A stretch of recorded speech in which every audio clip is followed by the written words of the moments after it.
Olá, boa noite, pessoal. Professor Bruno Caos, quanto tempo, meu amigo? Como é que estão as coisas por aí? Boa noite, tudo bem, Felipe? Boa noite a todos. Tudo bem, graças a Deus. E aí, vejo que tem um pessoal muito legal aí, ó. Estamos já com 37 pessoas, 37 participantes. Vou pedir àqueles que puderem que abram a câmera, porque fica muito mais legal com as câmeras abertas. A gente se diverte mais vendo os rostos do pessoal. Então, na medida do possível, quem puder, eu peço que abra a câmera aí para participar e para a gente ver vocês aí. Beleza? Muito bom. Bom, um grande prazer ter você aí com a gente, o Bruno. O Bruno é executivo de grande experiência nessa área de relações com investidores, nessa área de IPO, vai falar para a gente aí como é que funciona esse processo, né? E a nossa ideia é aprender bastante com você, Bruno, mas também ter um processo interativo aqui. Então, eu já vou dizer para os colegas ficarem à vontade, que eles estão participando, para utilizar o chat para fazer perguntas durante a apresentação. Se quiser, de alguma forma, também contribuir com o áudio, levanta a mãozinha só para a gente colocar a ordem direitinho, para esperar o melhor momento de intervenção, mas fiquem à vontade para participar aí da palestra. Legal? Bom, professor Bruno, eu vou deixar já nas suas mãos, aí estou esperando aí o pessoal ir chegando, né? Porque esse pessoal sempre chega um pouquinho na correria, a gente sabe que a vida é bastante corrida e tem sido cada vez mais, então o pessoal está chegando, mas já eu passo a palavra para vocês, para você, né? E só queria lembrar vocês o seguinte, né?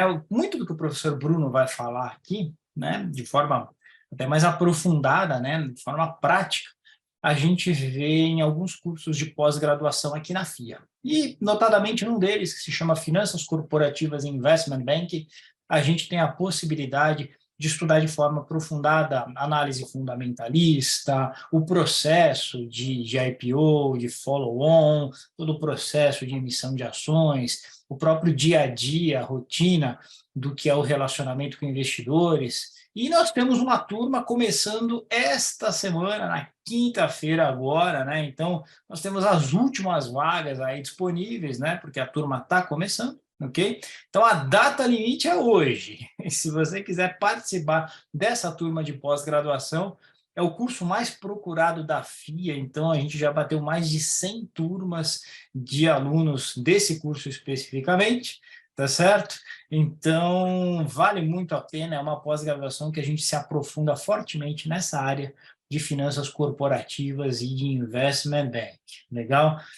A gente acabou de saber aqui, né, que tem mais 4 vagas somente para essa turma, então, aqueles que quiserem participar, manda bala aí, podem conversar via WhatsApp com a secretaria. O chat está aí, o link está aí no chat, tá? Então, entra lá, dá um clique no link que está lá no chat, vocês podem conversar com a nossa secretaria para ver a viabilidade de ingressar ainda nessa turma. Beleza? Professor Bruno, passo a palavra para você. Vou pedir para que você se apresente. Eu ia te apresentar, mas eu acho que você sabe mais da sua vida do que eu, então você vai se apresentar melhor. Fica à vontade para falar um pouquinho aí da sua carreira. O pessoal gosta de saber a carreira, né? A trajetória de carreira dos nossos profissionais e professores, então fica à vontade para falar um pouquinho da sua carreira e manda bala. Estou nos bastidores aqui para equilibrar as coisas, tá bom? Um abração. Maravilha, Felipe. Primeiramente, obrigado aí à FIA, obrigado a vocês pelo convite aqui de poder compartilhar um pouquinho da minha experiência, né, dos conhecimentos aqui relativos à emissão de ações, né, especificamente processos de IPO e follow-on, né? Falando um pouquinho da minha carreira, né, eu comecei minha carreira ainda como estagiário na M. Dias Branco, né, que é a maior indústria de massas e biscoitos da América Latina, né? Hoje deve ter mais ou menos 1/3 do mercado brasileiro desses produtos, e lá me desenvolvi entre trainee, analista, tal, até virar o head de relações com investidores lá da companhia, tá?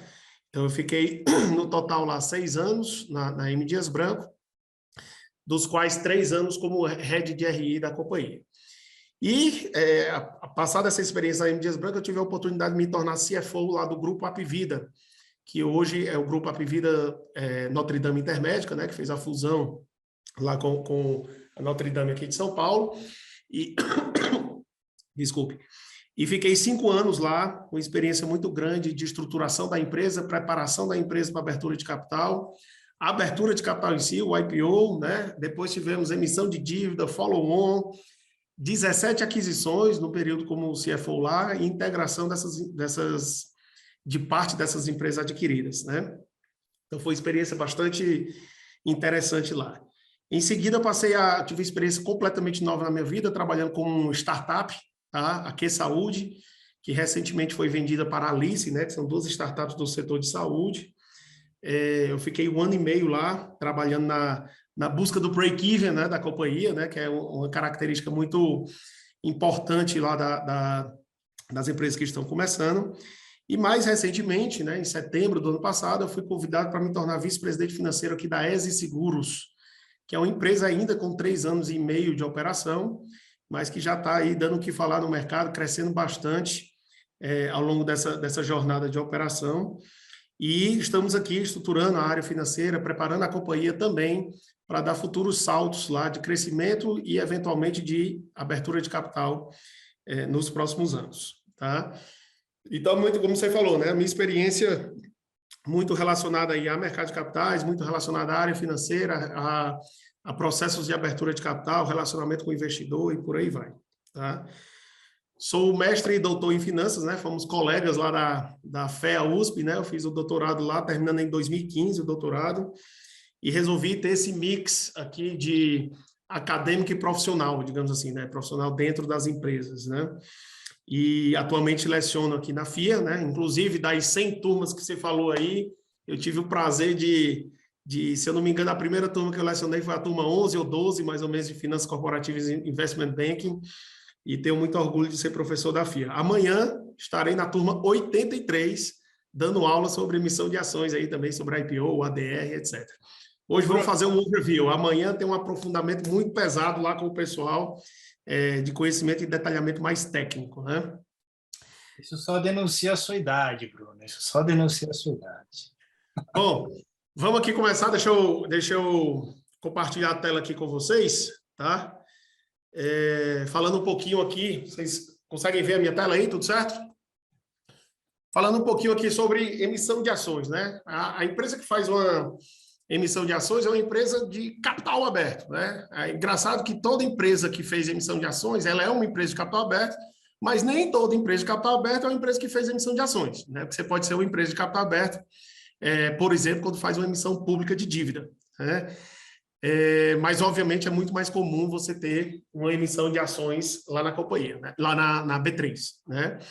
Essa emissão de ações, né, o IPO, né, Initial Public Offering, né, é uma oferta inicial de ações, onde a empresa, pela primeira vez, está acessando esse mercado de captação de ações, e esse mercado, essa captação, ela pode ser caracterizada como primária, secundária ou mista, né? Uma emissão primária quer dizer o quê? Quando os recursos captados vêm direto para o caixa da companhia. E, naturalmente, a empresa vai usar desses recursos com objetivos diversos. Pode ser para fazer novas indústrias, novas lojas, pode ser para aquisição, pode ser para adequação de estrutura de capital, que está com nível de endividamento grande e diminui o seu nível de endividamento, pode ser para capital de giro, enfim. Aí pode ter diversas destinações desse capital, né, desse recurso que foi captado aí na Bolsa de Valores, tá?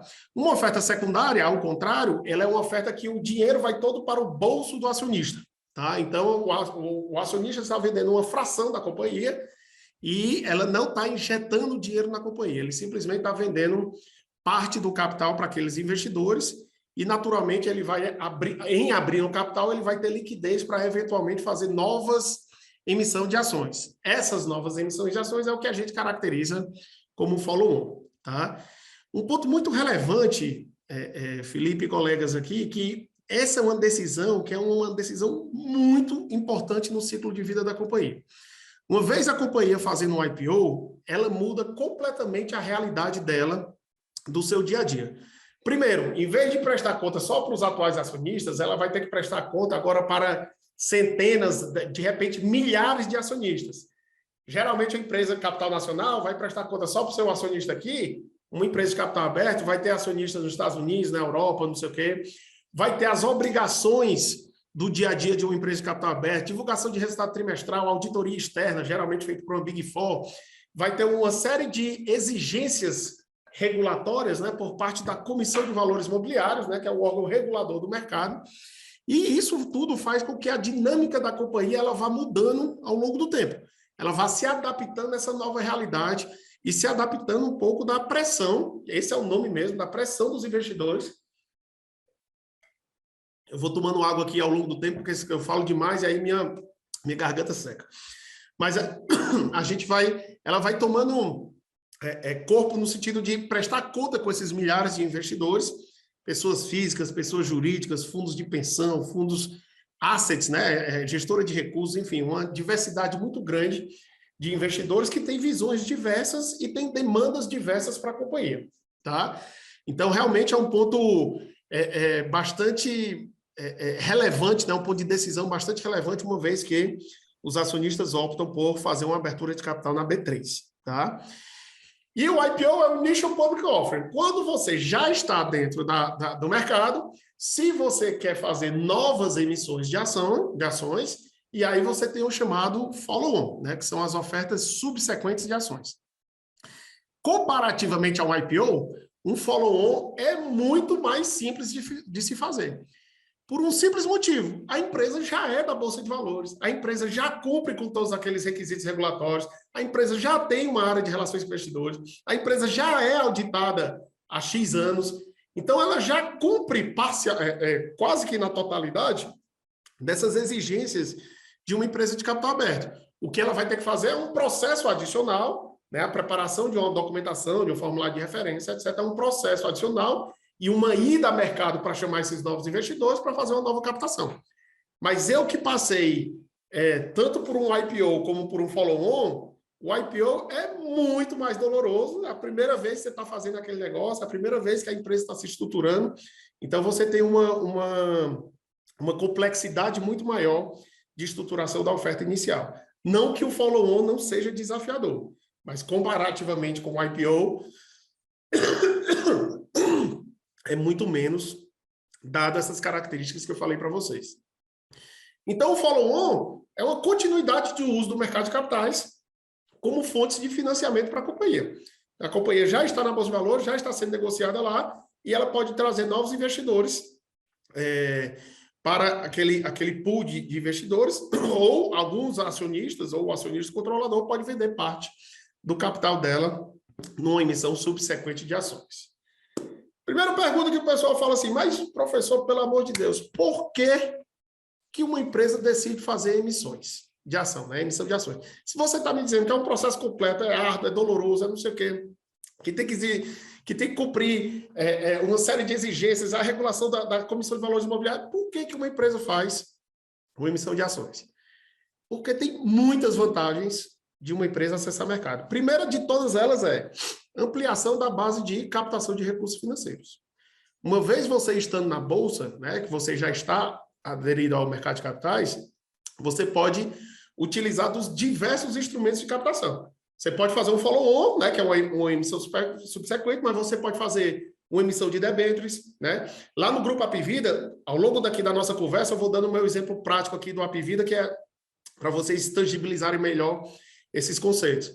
Lá no Apivida, a gente fez um IPO, no momento que a gente fez uma aquisição, né? Dando números aqui, a gente captou 2,4 bilhões de reais, fez uma aquisição de 5 bilhões de reais, precisava de mais dinheiro para poder suprir isso aí fizemos uma emissão de dívida de 2 bilhões de reais, uma debênture. E aí colocamos o dinheiro para fazer aquela aquisição. No entanto, vieram outras alternativas de aquisição. E aí a gente fez um follow-on para poder captar mais 2 bilhões de reais, 2 bilhões e meio de reais, para poder comprar outras empresas que tínhamos como oportunidade naquela época. Então, acessar o mercado de capitais foi super vantajoso para a companhia para ter essa diversidade de opções de financiamento para poder continuar crescendo nessa estratégia de aquisições. Do ponto de vista dos acionistas, isso também é uma diluição de riscos, né? Porque você está trazendo novos sócios para a companhia e quando você necessita de um volume muito grande de capital, nada melhor do que você trazer sócios que vão agregar, não só com o recurso financeiro, mas com a exigência de governança, com as discussões dos resultados, da estratégia da empresa, enfim, toda essa vantagem que você tem em prestar contas. Prestar contas lá é uma grande vantagem e uma grande desvantagem. Eu vou explicar um pouco mais para vocês daqui a pouco. Então, além da diluição de riscos, é uma questão da liquidez patrimonial. Uma vez você está na bolsa, meu amigo, quem dita o preço é o mercado. E ninguém melhor do que o mercado para ditar o preço lá. Não é uma subjetividade do valuation do Bruno, que acha que a empresa vale 1 bilhão e o mercado precifica ela em 800 milhões. Se o mercado precifica em 800 milhões, a empresa vale 800 milhões. Ah, mas eu acho barato, meu amigo. O barato e o caro é tudo uma questão de perspectiva. Quem precifica é o mercado.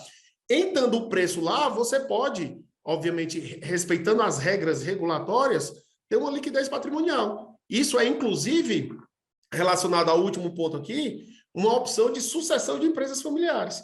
A depender da geração que está aquela companhia, né? Normalmente a gente fala que é uma sociedade entre irmãos, depois vira um consórcio entre primos, e aí vai, né? Dependendo da geração que aquela companhia está, pode ter gente que não tem interesse de estar no dia a dia da companhia, e ele tem um mercado de capitais, a bolsa, como alternativa de fazer uma sucessão dentro daquela companhia, vendendo a sua parcela do patrimônio da companhia, né? Das ações da companhia.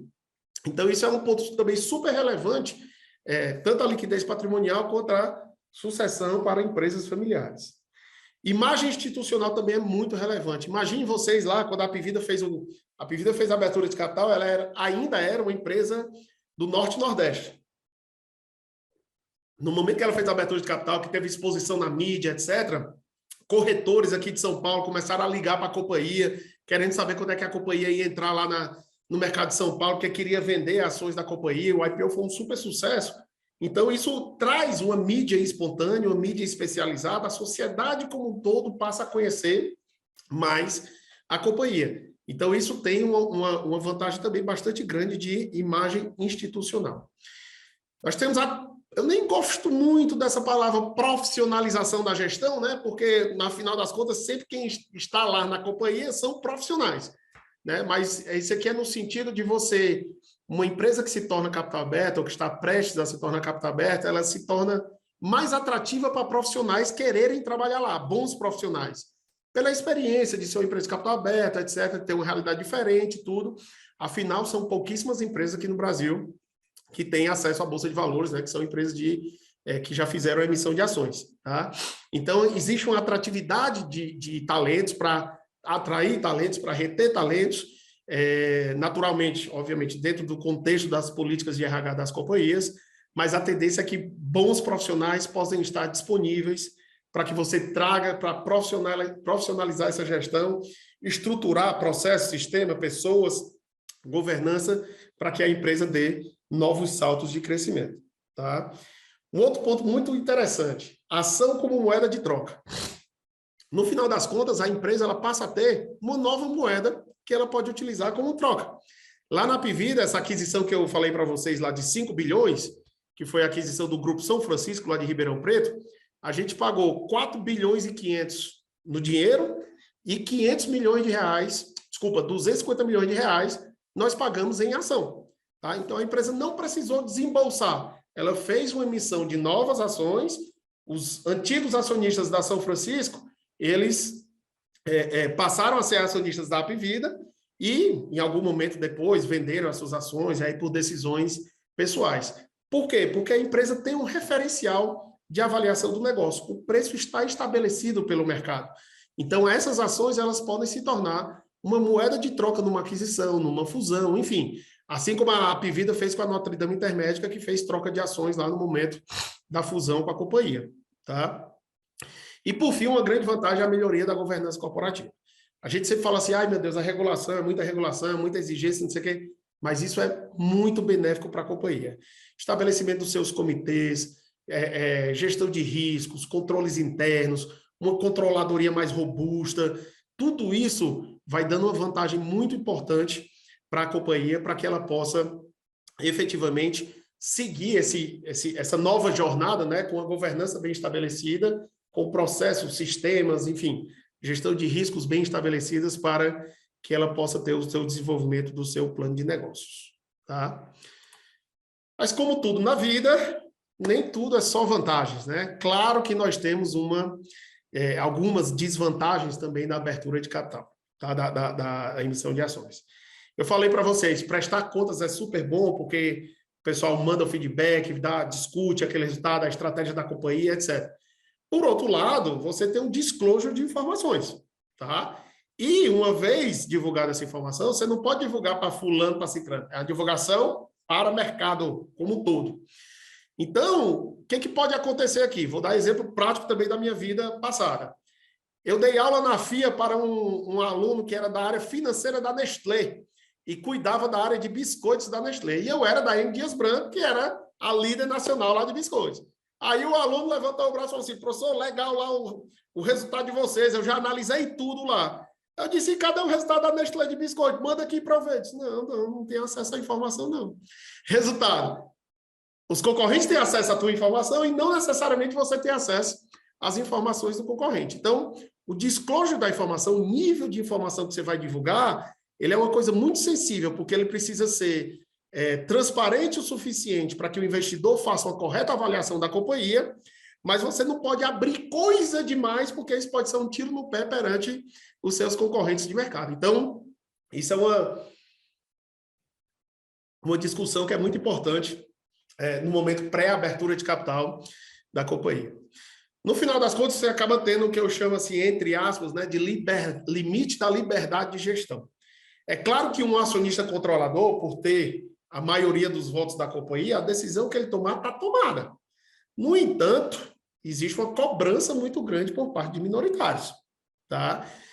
E essas decisões, ao contrário de uma empresa de capital fechado, essas decisões elas podem refletir diretamente no preço da ação, para cima ou para baixo, a depender de como é que o mercado recepciona essas decisões, tá?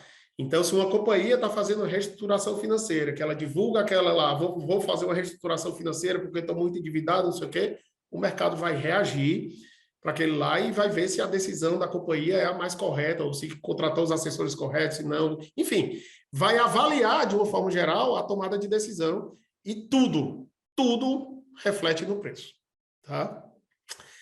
E por fim, tem outra desvantagem, né, que são os custos de listagem da companhia. Fazer uma emissão de ações não é barato, tá? Realmente não é barato. Em média, só de comissão para bancos de investimento, você paga 4% do valor captado. Você tem que ter auditor, você tem que ter advogado, você tem que contratar gente, vai contratar a área de relações investidores, tem que reforçar a controladoria, tem que reforçar várias áreas da companhia. Quem não tem conselho de administração tem que instituir o conselho de administração, tem um custo lá, porque você tem que ter um mínimo de conselheiros independentes. Enfim, tem um custo aí, né, que é parte tangível, parte não tangível, mas que efetivamente são custos de listagem. Não dá para ter só vantagem, né? There is no free lunch, né? Nunca é só o almoço grátis. Tem um custozinho aí que precisa ser levado em consideração e que, de fato, não é barato fazer uma emissão de ações. As vantagens, pessoal, são muito maiores do que as desvantagens, tá? Na minha opinião, claro. São muito maiores, porque eu já vi empresas pré-IPO, já vi, e essas mesmas empresas pós-IPO, e realmente a mudança para melhor é, assim, imensurável. Os custos de listagem já acabam ficando diluindo, assim, ao longo do tempo, de tantas mais vantagens que tem para a companhia em relação às desvantagens dela mesma, tá? Passando um pouquinho aqui para a gente falar das etapas do IPO. Como é que é preparar uma empresa para abertura de capital? Meu amigo, é duro. Essa parte aqui de cabelo branco aqui, uma parte veio do IPO da companhia, a outra parte veio no pós-IPO, porque tinha que entregar resultado. Tá? Mas, enfim, primeira coisa que você tem que ter lá, obviamente, a decisão da alta administração de fazer a abertura de capital, e a empresa precisa ter, no mínimo, 3 anos de demonstrações financeiras auditadas, tá? Não é uma obrigação, mas geralmente é mais bem recebido que seja por uma das Big Four pela reputação, né, que essas empresas têm no mercado. Então, você tem, no mínimo, 3 anos de demonstração financeira. E acontecem algumas coisas de republicação, de não sei o que, dependendo da auditoria, dependendo da exigência. Lá no caso da Apivida, eu tive que republicar 3 anos das demonstrações financeiras, porque a gente tinha regras que eram lá da ANS, né, da Agência Nacional de Saúde, que estabelece, e a gente tinha que migrar as regras para o IFRS, que é o padrão internacional de contabilidade. Então, eu tive que refazer as demonstrações financeiras, todas auditadas e assinadas pela auditoria. É um processo bastante complexo.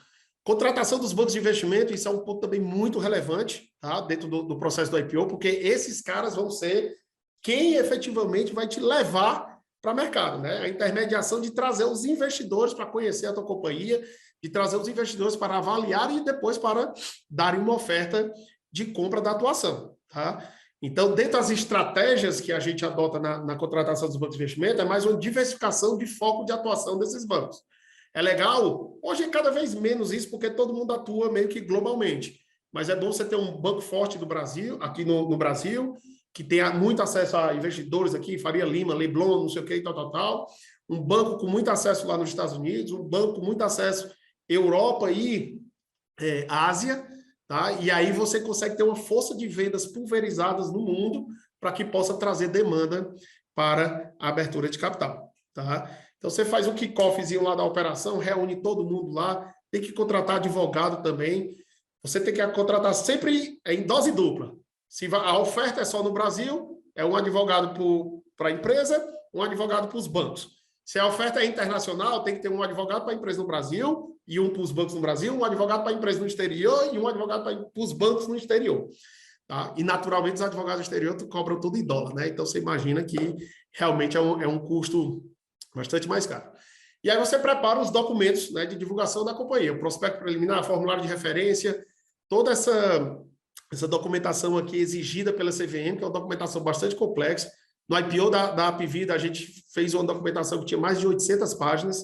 Tá? Isso envolve tudo da empresa, de mercado da empresa, fatores de risco, seção de RH, seção de partes relacionadas. É um documento muito complexo que eu tive que envolver a empresa inteira. Era a parte hospitalar envolvida para ver os indicadores de gestão do hospital, era o RH envolvido vendo políticas de remuneração, era o pessoal da operadora envolvido para analisar mercado, market share, não sei o que, de participação da operadora, precificação, concorrência. Eu tinha que envolver a empresa inteira junto nesse processo lá para que a coisa desse certo. Tá? Uma vez você tendo esse arquivo preliminar, você sai para o roadshow. Né? Hoje se faz muito roadshow à distância, né? A pandemia trouxe isso para a gente. Na minha época do IPO lá, eu passei quase 4 semanas fora de casa. Eu morava em Fortaleza na época, né? Então eu fiquei uma semana e meia de Brasil, Rio, São Paulo, uma semana nos Estados Unidos, uma semana na Europa, e ainda nesse meio termo assim, atendendo os calls dos investidores lá da Ásia, né? Que tinha muita gente lá em Singapura, em Hong Kong e Abu Dhabi. Tá? Enfim, fez o roadshow, aí tem a precificação. Né? Então, de acordo com a demanda que você tem do papel, com o preço do papel, estabelece esse preço final para poder sair com o prospecto definitivo e efetivamente finalizar esse processo da abertura de capital. E aí, finalizado isso aqui, aí a alegria é maior, que aí é o dia de tocar o sininho lá na B3, né? na abertura do pregão lá da B3, que você tem o dia da oferta, e aí você começa a ter efetivamente as ações negociadas na Bolsa. Tá? Naturalmente, eu falei aqui de forma bem rápida, para vocês terem uma ideia aqui do passo a passo, mas cada passinho desse aqui é bem complexo. Fala, Felipe. Normalmente o pessoal me pergunta bastante como é a formação de preço, né? Você falou bem a questão da demanda. E esse levantamento de demanda, você consegue dar mais detalhes para a gente? Como que os bancos, né, e a companhia consegue sentir o nível da demanda para poder chegar num preço que seja vantajoso para a companhia, mas que mesmo assim não comprometa a distribuição? Vamos lá, excelente pergunta. Normalmente o pessoal fala assim, rapaz, vão vender ao maior preço possível de acordo com a demanda. Imagina que eu vou vender 1 milhão de ações. Aí, se eu tenho uma demanda de 1 milhão de ações a R$23, eu tenho uma demanda de 2 milhões de ações a R$23. Eu tenho uma demanda de 1,5 milhão de ações a R$23,5. Eu tenho uma demanda de 1.200.000 ações a R$24. Eu tenho uma demanda de 1 milhão de ações a R$25. Não necessariamente eu vou vender a R$25. Porque depende muito também do perfil do investidor que você quer na sua base acionária.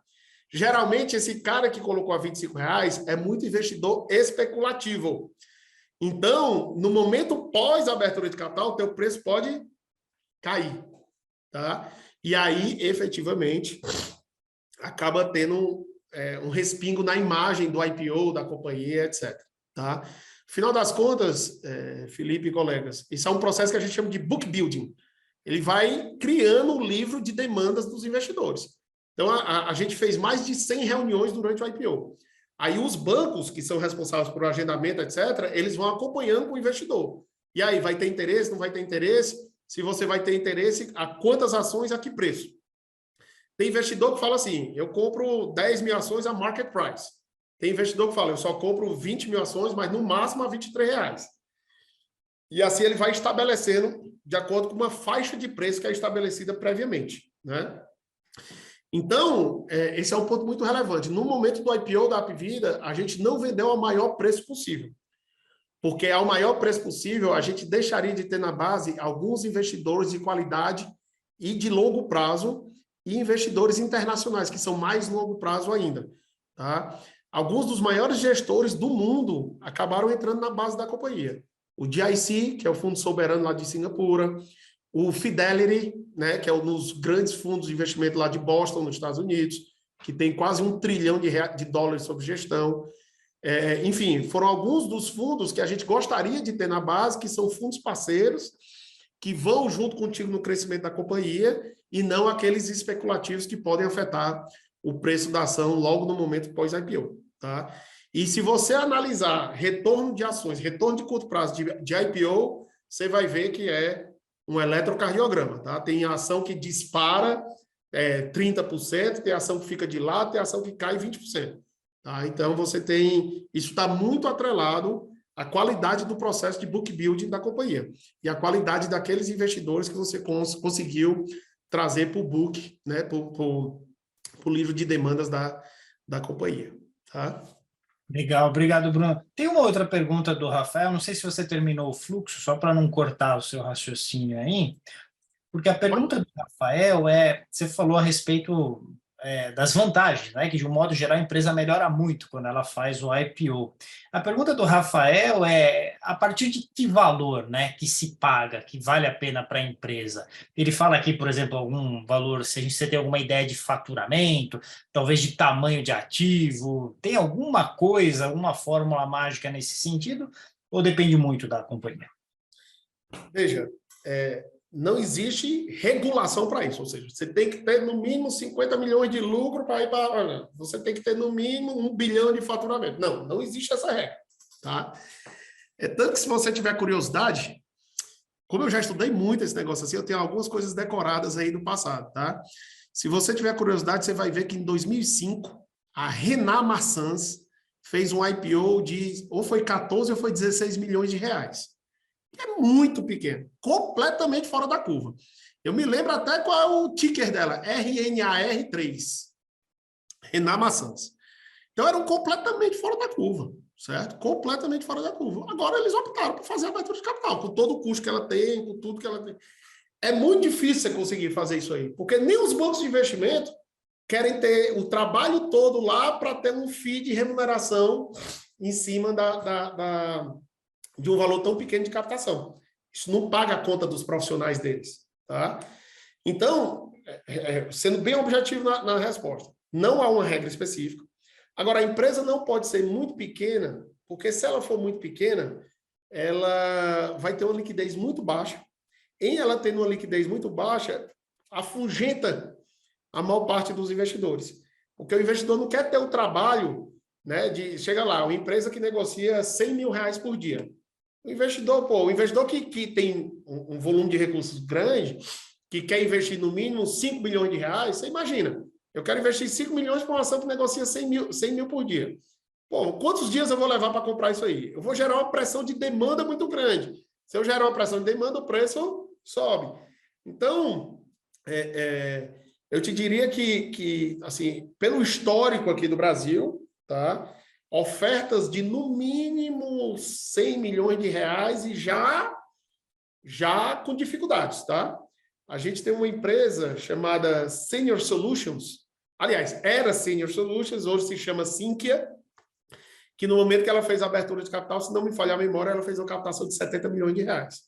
Mas também não é fácil, tá? Não é fácil devido a essa característica de não ter uma demanda grande de investidor, por causa da liquidez que vai ter no pós-IPO, e a mesma contratação de bancos de investimento também não é fácil, porque eles querem ter uma remuneração mínima, e para você pagar uma remuneração mínima com uma oferta muito pequena, o custo da oferta, em vez de ser 4%, vai para 6, 7, 8, 9% da captação.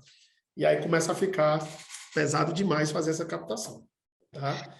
Legal. Eu vou te fazer uma última pergunta antes de você seguir aí, que é da Amanda.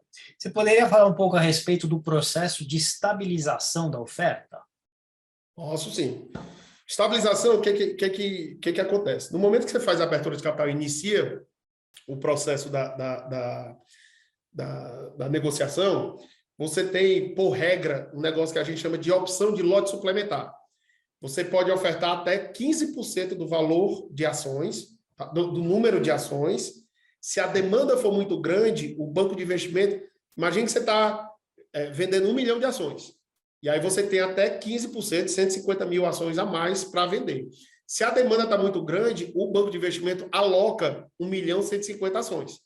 Porque se ele alocar só 1 milhão, e aí vai ter uma pressão de demanda muito grande, o preço vai disparar, né? E aí você pode ter volatilidade no preço da ação. Esse é o processo, das partes do processo de estabilização. Agora, o banco de investimento, né, agente estabilizador, você escolhe um deles para ser agente estabilizador, ele pode também recomprar essas ações do mercado, se o movimento inverso ocorrer. Imagina que você vendeu a ação caiu 10%. Aí o banco de investimento recompra uma parte disso aqui, para que eu possa gerar uma pressão de demanda e o preço voltar a se estabilizar mais próximo do preço da oferta. De forma que você não prejudica muito os acionistas que entraram no IPO e que já estão tendo um prejuízo de curtíssimo prazo com a queda desse preço da ação. Então, a estabilização, no final das contas, é o quê? Você busca fazer com que o preço fique em torno do preço da oferta. Se o preço cair, recompra. Se o preço subir demais, tem um lote suplementar de ação que é alocado lá para o pessoal. Tá? Então, é tudo um jogo de oferta e demanda. Agora, dependendo de quão quente está o mercado, às vezes você coloca o lote suplementar, a demanda está tão forte que ainda assim sobe 20%. Tá? Então, você não tem um controle total sobre isso aí. Tá? E essa valorização no curtíssimo prazo é um fenômeno que a gente chama de underpricing, que eu não vou ter tempo aqui de detalhar, mas nas aulas de IPO e ADR a gente faz um detalhamento bem bacana sobre isso aí. Tá? Obrigado, Bruno. Segue o jogo aí. Bom, outra pergunta também que o pessoal faz sempre para a gente, mas quando é que as empresas abrem o capital? Elas só abrem o capital quando tem uma janela de oportunidade, que é o famoso market time. O que é uma janela de oportunidade? Essa janela ela se abre ou se fecha, e no Brasil bem rápido, tá? Se abre rápido, fecha rápido e tal, dada a característica natural de um mercado emergente. Isso está relacionado com o cenário econômico, com liquidez internacional e com governança corporativa. O que eu quero dizer com isso? Cenário econômico, hoje, por exemplo, o mercado está praticamente fechado. Em 2022, nós tivemos 0 IPOs. Mas em 2021, nós tivemos 46 IPOs. Eu vou já mostrar para vocês aqui. Então, você tem ciclos mesmo de mercado. Por que a gente não teve nenhum IPO esse ano, não teve nenhum IPO no ano passado? Ciclo da trajetória da taxa de juros subindo. Volatilidade com eleição, não sei o quê, tal. E ainda veio a guerra lá da Ucrânia para poder também atrapalhar um pouco aí. Então, você tinha um cenário de subida de taxa de juros, não só no Brasil, mas no mundo. Tá? Quando você sobe taxa de juros lá nos Estados Unidos, mais dinheiro migra para a renda fixa de lá e o dinheiro sai dos mercados emergentes também. Se o dinheiro sai daqui, obviamente tem menos dinheiro para poder alocar aqui nas companhias. Ao mesmo tempo, taxa de juros do Brasil subindo. E aí você tem um trade-off da renda fixa, né? Quase nenhum país no mundo tem uma taxa de juros tão alta quanto a nossa. Então, o investidor sempre olha assim, poxa, é melhor investir a 13,75 ao ano com baixíssimo risco, ou eu vou investir numa ação que eu tenho um alto risco, alta volatilidade, para ter um retorno, sei lá, de 20% para cima. É um pouco complexo isso aqui. Esse trade-off ele começa a ficar muito pesado a favor da renda fixa. Então, você tem menos demandas por ação. E, ao mesmo tempo, na ponta das empresas, Se você está num ciclo de subida de taxa de juros, quer dizer que a inflação está alta, está corroendo o poder de compra da população, consequentemente, as empresas vão passar a investir menos, seja porque o custo do capital está alto, seja porque a demanda poderá estar retraída ao longo do tempo. Então, você tem um número de empresas menor também necessitando daquele capital. Tá? Então, tudo isso depende muito do cenário macroeconômico. E essa questão da liquidez internacional é porque nós ainda temos uma participação muito grande de investidores estrangeiros aqui. Em torno de 30%, 40% do volume do IPO, ele vem de investidor estrangeiro. Se você tem uma subida de taxa de juros lá fora, ou o mercado estando mais aquecido lá fora, você tem o cara não alocando recursos aqui no Brasil para poder alocar em outros locais. E, consequentemente, você tem menos recursos disponíveis. Tá? E o fenômeno da governança corporativa também é um fenômeno que já vem de 2 décadas para cá, né? Desde 2004, lá, quando foi instituído aí os segmentos diferenciados de governança corporativa, né? Que passou-se a ter uma segurança um pouco maior de investimentos aqui na companhia pelas cláusulas de proteção que você tem lá. Tá? A cláusula lá de tag-along, que a gente chama. Infelizmente, eu não vou poder detalhar os conceitos aqui só em sala de aula. Mas são cláusulas de proteção do investidor, né, do investidor minoritário, que antes a gente tinha muito mais fracamente e hoje é uma coisa muito mais sólida, estabelecida, critérios de estabelecimento do Conselho de Administração, CEO e presidente do Conselho não pode ser a mesma pessoa, tem os critérios lá de proteção do minoritário em caso de venda do controle da companhia, enfim, uma série de fatores de governança que também contribuíram para ter uma atratividade maior aqui das empresas brasileiras, vis-à-vis outras empresas de mercados emergentes. E para finalizar aqui, abrir aí mais para discussão, olha quanto número aí, pessoal. Olha como é que é interessante o movimento de abertura de capital, essas janelas de oportunidade. Ó, não sei se vocês estão vendo minha seta aqui, mas olha lá, 2004, 2005, 8 IPOs, aí 2006, 26, 2007, 64 IPOs. Aí vem 2008, 4 IPOs. Por que em 2008 teve 4 IPOs? Crise financeira lá nos Estados Unidos, Lehman Brothers, não sei o quê, que foi lá em 2008. Aí você tem uma ressacazinha aqui de mercado. Aí o Brasil ameaça voltar aqui, né, nos anos 2010, 11, não sei o quê, e depois seca de IPOs de novo.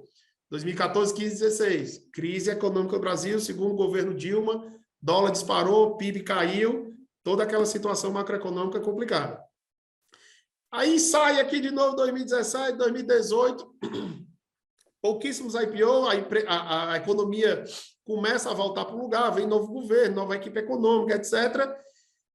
E mesmo com pandemia, você tem um novo boom aqui de IPOs em 2020 e 2021. Né? 28 IPOs em 2020 e 46 IPOs em 2021.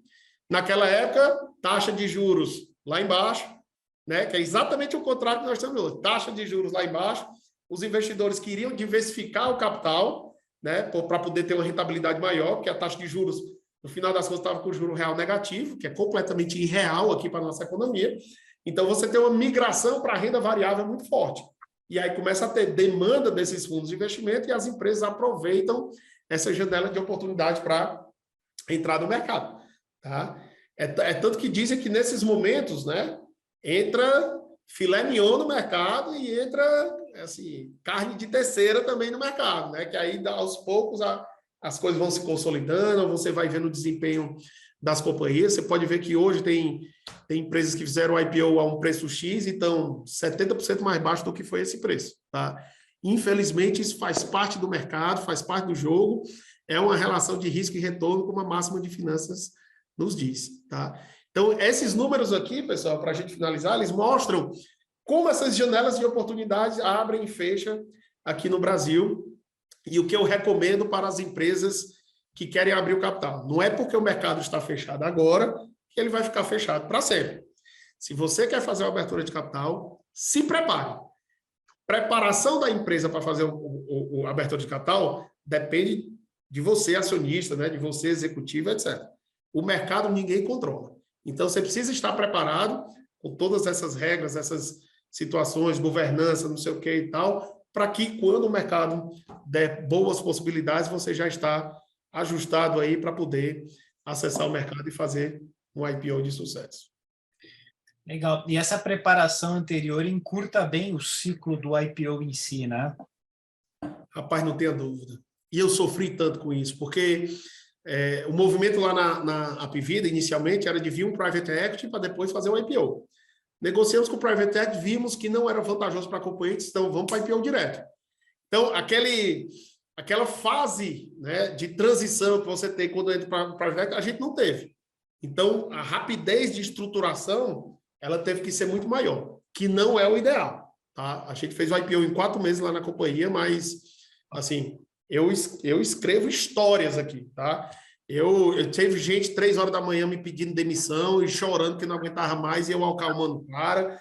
Teve a contabilidade ficava rodando 24 horas, então tinha gente que entrava 6 da manhã e saía 8 horas da noite, a gente entrava 4 da tarde e saía 6 da manhã, e assim a gente teve que ir fazendo para poder fazer acontecer. Isso não é o ideal, mas também era aquele negócio. Se a gente não tivesse feito aquilo, a janela ia fechar posteriormente e a empresa não seria, provavelmente não seria a maior operadora de plano de saúde aí da América Latina, com 6 milhões de vidas, se não tivesse tido aquela abertura de capital. Então, foi um projeto que me orgulhou bastante. Mesmo com todo o esforço que a gente fez, me orgulhou demais ter feito a abertura de capital lá. Em que ano que foi a Apvida, Bruno? 2018. 2018. Ah, muito bom. Muito bom. A gente vê que, assim, você bate o olho na tabela que você está colocando aí, no Brasil, os juros apita demais, né? E a renda fixa, ela mata, né? Nesse nível. Porque é muito desleal, cara. Você vai lá, para você compensar o risco, o prêmio de risco que a gente chama, né? Você compensar o risco de uma renda variável em relação à renda fixa, no Brasil, dada a volatilidade, já é um prêmio de risco alto. Quando a renda fixa está 13,75, e olha lá que você tem renda fixa isenta aí, que paga IPCA mais 6, IPCA mais 7, não sei o que e tal, é desleal a competição. É desleal. E você, como investidor, vai olhar e diz, amigão, estou aqui na renda fixa e fico mais tranquilo. Porque no final das contas, entrar no mercado com essa volatilidade, com essa incerteza, realmente... É claro que nesse momento, para quem já é listado, o investidor tem muitas oportunidades, porque os ativos estão depreciados. É diferente de você listar, né? Fazer a primeira emissão de ações. Que aí você não vai fazer com o mercado tão depreciado assim, senão você vai entregar a empresa, você não vai vender a empresa, você vai entregar a um preço muito baixo. Então também não compensa, né? Legal, e eu vou aproveitar essa esteira desse ponto que a Laura está perguntando aqui. Sob o ponto de vista dos investidores, quais são as principais desvantagens quando a empresa opta pelo follow-on?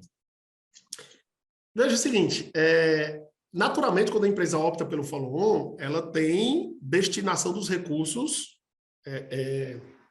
previamente estabelecidas e espera-se que seja uma destinação com geração de valor, né? Então, qual é a desvantagem que eu vejo lá? O investidor que não tem o capital para alocar, né, para seguir a oferta, como a gente chama, para não diminuir o percentual de participação dele na empresa, ele acaba tendo uma desvantagem porque ele vai ser diluído, né? Então, no final das contas, o lucro que a empresa gerar ali na frente vai ser distribuído no número maior de ações. Então, o dividendo dele por ação vai ser um dividendo menor. Agora, espera-se que o dinheiro captado, ao longo do tempo, vai gerando mais valor, que vai aumentar o lucro da companhia e que o lucro por ação vá se estabelecer. Mas você pode ter um time aí de, abre aspas, prejuízo, né, de acordo com o horizonte do investimento, porque você foi diluído. Se você seguiu a oferta, ou seja, se você tinha 1% da empresa e está colocando lá 1% do valor da captação, você não vai ser diluído. Consequentemente, não tem prejuízo para isso, tá? Isso eu estou imaginando uma oferta que é primária, né? Que existe emissão de novas ações que o dinheiro está vindo para a companhia. Se for um follow-on com emissão 100% secundária, aí não tem prejuízo dessa natureza, porque não haverá diluição. Então, simplesmente, um bloco de ações vai estar trocando de mãos lá de um determinado acionista para diversos outros acionistas dentro do follow-on, tá? Então, Geralmente, né, como você tem a destinação do recurso, o follow-on sempre deveria ser benéfico para a companhia. Tá? Legal, muito bom, Bruno. E tem um comentário da Natasha, interessante, né? Ela validou tudo que você falou, assim, a empresa que trabalha fez o IPO em 2021 e é exatamente essa loucura. Então, ela sentiu na pele isso tudo aí. Bem-vindo ao mundo, Natália. Mas, ó, eu estou falando que é essa loucura mesmo, mas é uma loucura de muito aprendizado. Muito, muito, muito aprendizado mesmo. O CEO da Apvida, o Jorge Pinheiro, que é um dos acionistas, ele falou lá, depois do IPO, ele disse, olha, o que a gente passou aqui, certo? Pouquíssimas experiências na vida profissional ou pouquíssimas pessoas têm a oportunidade de vivenciar isso na vida profissional. E que, de fato, é verdade. Então, é uma loucura, loucura, loucura, mas existe um aprendizado. Assim, para quem é faca nos dentes, que gosta de aprender, de fazer, não sei o quê, é excelente. Para quem quer ficar com um negocinho mais relaxado, não sei o quê, aí eu não recomendo, não.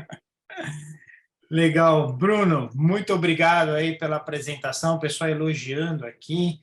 Isso aqui, pessoal, é só uma degustação muito rápida, né? O professor Bruno, ele dá aula nos nossos cursos aqui das pós-graduações de finanças, notadamente de finanças corporativas e investment banking, né? E sempre naquele intuito que nós temos na pós-graduação de trazer profissionais do mercado que mostram os conceitos, ensinam os conceitos, mas principalmente que vivem esses conceitos no dia a dia, porque isso é fundamental. Né? Os conceitos eles são importantes, mas como aqueles conceitos acontecem diante das intempéries do mercado é fundamental para vocês. Né? Isso faz com que as ferramentas elas sejam devidamente validadas. Se você não é nosso aluno ainda, aproveita as últimas vagas que a gente tem agora para o curso que começa na quinta-feira. A gente está começando 3 pós-graduações, 3 cursos diferentes. Já foi colocado aqui o link, mas o pessoal da secretaria vai colocar novamente o link de WhatsApp. Se você tiver interesse em saber mais sobre toda a parte de análise fundamentalista, ações, IPO, follow-on, esse curso de finanças corporativas, investment banking é o mais adequado. Mas tem curso na parte de investimento, tem curso também na parte de gestão financeira. Então, entre em contato lá com o nosso pessoal lá no WhatsApp, com a nossa secretaria, e eles vão te informar melhor a vocês. Brunão, prazer te ver aí, prazer ver também como a sua carreira lá você tem construído uma carreira maravilhosa aí no mercado e mantendo também a parte acadêmica, o que para nós enriquece demais, a FIA, e certamente também traz para você uma pegada de reflexão que é muito importante quando a gente dá aula, né? Muito bom. Muito obrigado pelo convite, obrigado aí pela participação de todos. Nós tivemos aí mais de 60 pessoas conectadas, isso é muito bom. Para 9 horas da noite, tem que estar com interesse de conhecer, e eu fico muito grato dessa oportunidade aqui de compartilhar um pouquinho da minha experiência com vocês. Muito obrigado aí pelo convite. Obrigado, Bruno. Obrigado, pessoal. Boa noite. Um grande abraço a todos. Boa noite.